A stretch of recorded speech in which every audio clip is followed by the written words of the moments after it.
just during the tea break there, sorry, I didn't catch your name. John, probably. Chap Johns, everyone's John in this club, isn't it?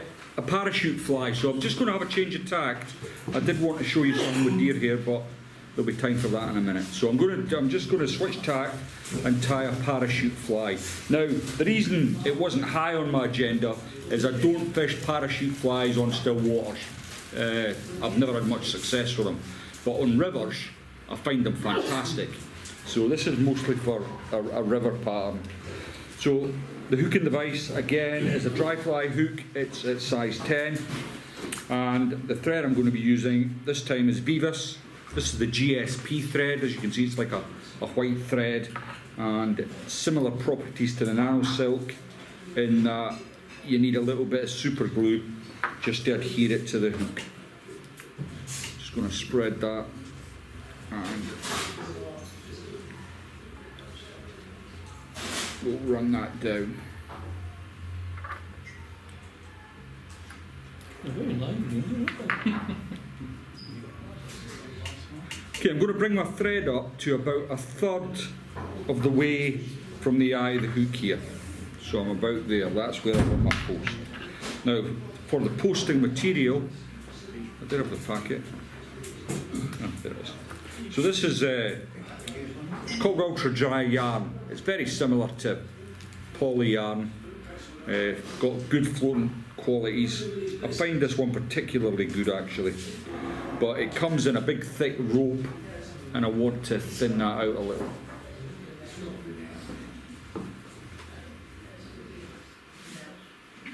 So I'm taking about half.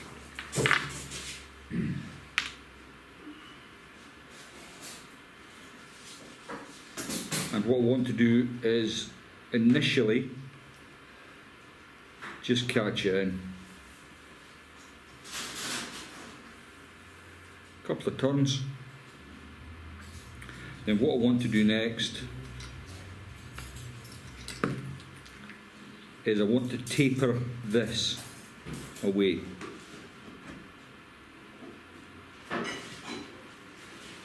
Don't want to cut it straight. I want to taper it. And what that'll do is it'll ensure that I've got a nice tapered body. So I'm just going to quickly pin that into place.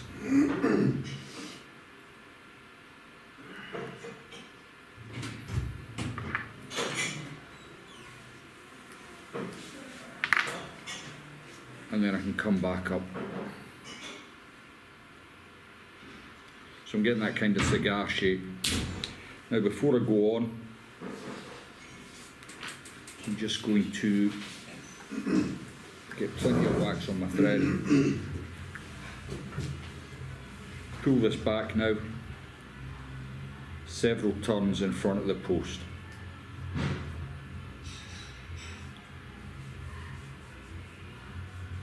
And, sorry, that music's really distracting, isn't it?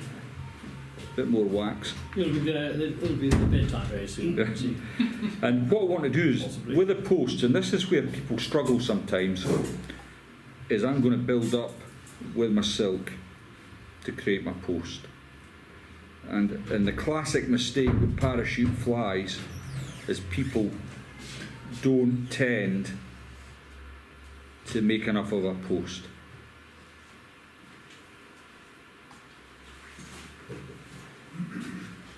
So that's fairly decent. Now what I've got there is approximately 3.5 millimetres. I'm going to just leave that up as it is.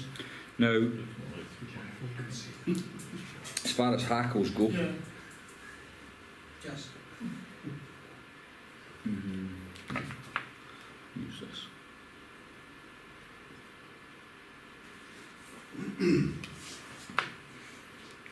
Again, with parachute flies, you want to choose a hackle that's not quite the same length as the length of the shank of the hook.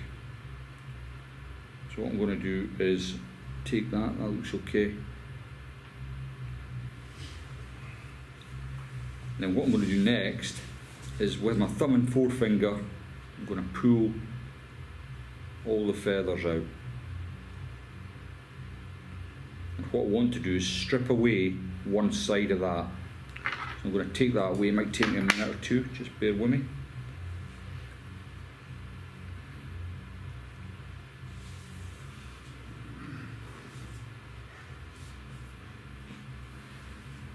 There we go. So I've only got one side of the hackle, but I've got quite a lot of it. Next, I'm going to cut my stock. So I've got about 4mm of stock left.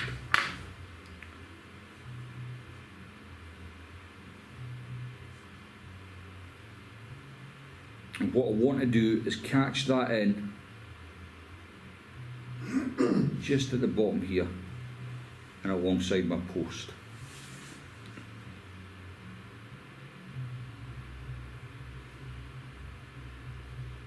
Then I can run up and down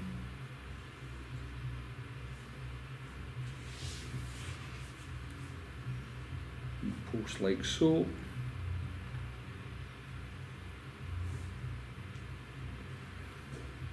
Catch it in and then come away from it. Now, what I'm going to do next is take a little bit of super glue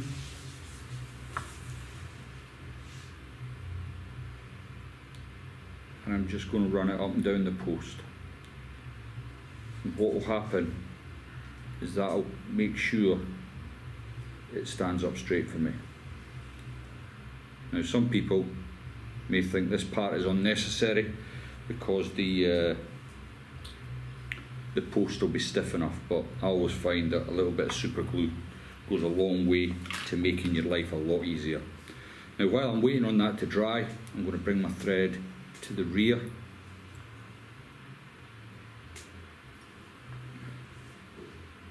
I wasn't expecting to tie this fly this evening, so what I've not brought is I've got like magic markers, pan 10 markers, and the reason I use the white thread is normally I would colour in the body at this point, but we're just going to have to go with what we've got.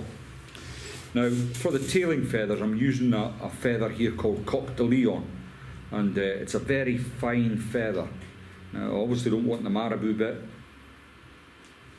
so I'll take that away, and I want these very fine feathers at the end here. Take a half a dozen, and I want the tail to be about the length of the shank of the hook. Catch that in. These are on the unbarred section of the Coq de Leon, yeah? Yeah, so that's the very bottom I've taken, but I use the whole thing. It's just that I don't like to waste any of it because it cost a bloody fortune. It's like £7 for a packet of these little bad boys, and you get 4 of these or something, you know. So I try and use every little bit that I can. No point in wasting stuff, you know. Okay. So what I want to do is take the waste away.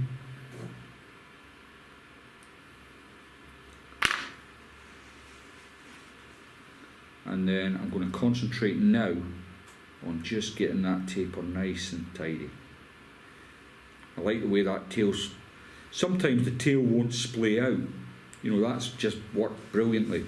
But if you do get it and it's just sitting flat, if you catch a loop of thread under and pull it up, that'll splay your tail out if it's not happened when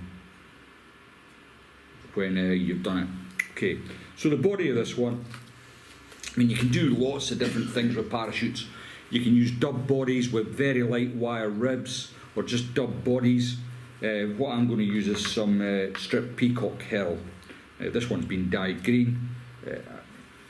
I'm just using it because you'll be able to see it better. The natural is the best. The natural strip dyed peacock herl. For parachute flies, there's not much will come near it. But this green looks quite nice.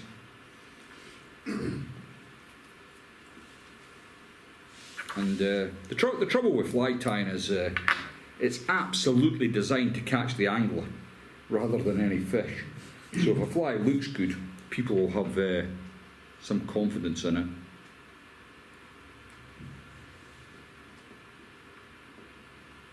I mean, some of the nicest flies I've ever tied, I've took to the water and they've just been rubbish.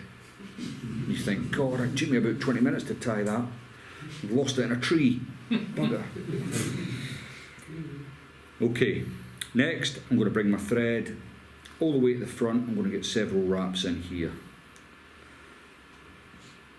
I'm going to catch in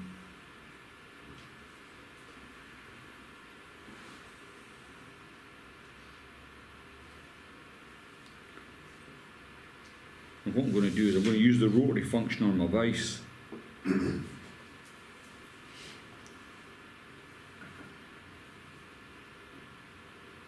tie in the body. Now you can imagine if I'd remembered my Pantone pens, this would have a yellow or maybe a brown body, whatever I fancied at the time.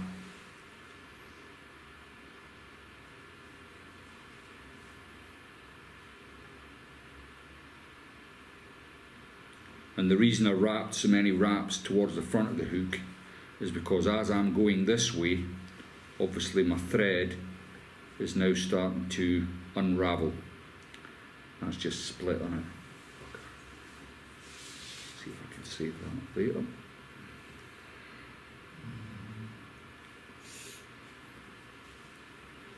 And because I've had this herl for like 9 years, it's finally given up the ghost on me.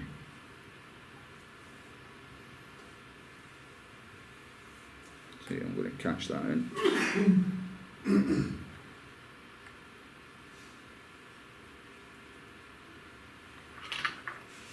Yeah, who asked for this bloody parachute fly? Yeah, where is he? Yeah, where's his car? I'll scratch that on the way out. Okay, so yeah, I've got a little bit of damage and it, you know, typically it's happened on your sides where you can see it. Yeah, I don't know if I'm going to be able to save that actually.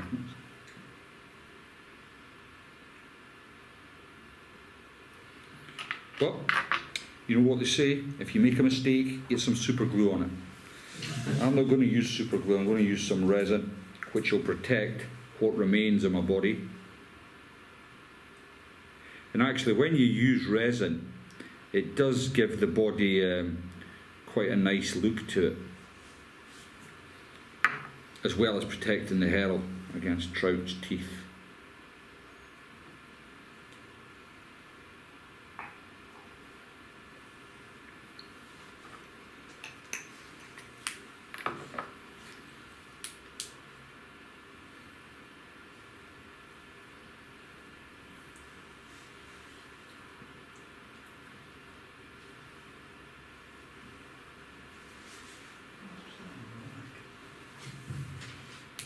Okay.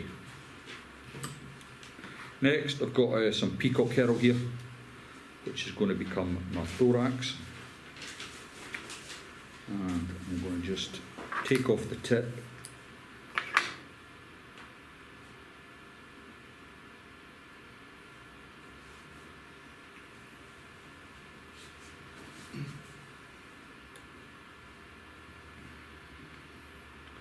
And I'm going to just leave my thread this side of the post. Then I can grab that. I want to bring it up to the eye.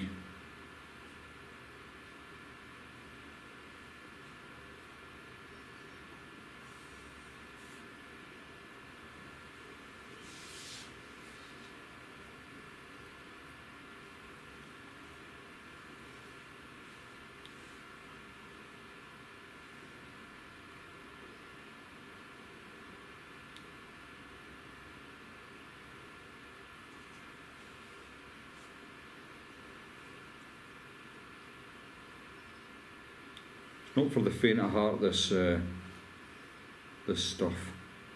So once I've caught the herl, and it is very delicate as well, I can remove my waste. I don't tie these in front of the kids because they get enough foul language for the school, you know. Okay, so we're nearly there, and this is the part I think you were wanting to see about the. So, because I've done all the preparation work, this is actually now easy.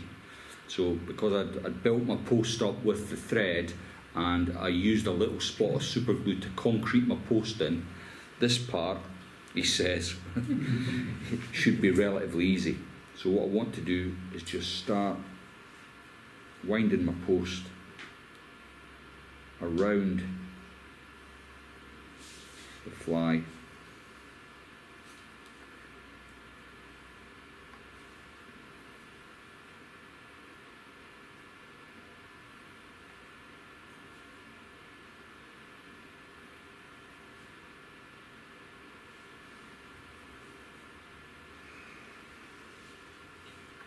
Now, so what I've got now is my thread is coming over the back of my hook.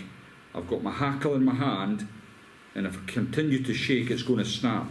So before that does happen, I'm going to come round, bringing my thread around and trapping that hackle into place. Now, once I've got 2 or 3 turns, I'm confident that I've got it. I can let go the hackle. Now, this is the one time, well, there is a couple of occasions, but this is one of the occasions where I still prefer to whip finish by hand. So I'm going to come over the post, keeping hold of the thread, and then just tighten it all up. Now, I don't know what you guys thought about that, but it's bloody hard.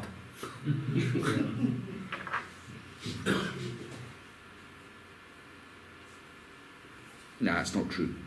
I think it's the same as anything. You know, if you practice, you know, once you've done 20, it just all starts coming good, you know. But it does take a bit of practice. Okay, with the post then, you've got to be careful. So, you see the Facebook flag, they've got massive big orange posts or whatever size posts. The trouble with the big posts is the fly will lie on its side. So when you cast it on the river, you'll find that you won't see it because its line is dead. You've killed the fly because the post is toppling it over. So I always like to have my posts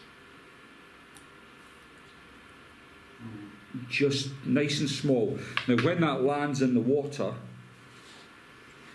you will be able to see that little white bit. Now, before I call it a day, I'm going to use a needle because this needs to be precise, and I can just see the little bit of white thread. When I pass this round, you'll see where I finished the fly, just at the base of this post. And it's very tempting when it goes right to forget about this bit, but the first fish you catch, your hackle's coming off every time. So always make sure you either dab it with a spot of super glue, varnish, whatever your poison is, and that'll save you the bother. And that's how I would tie a parachute fly.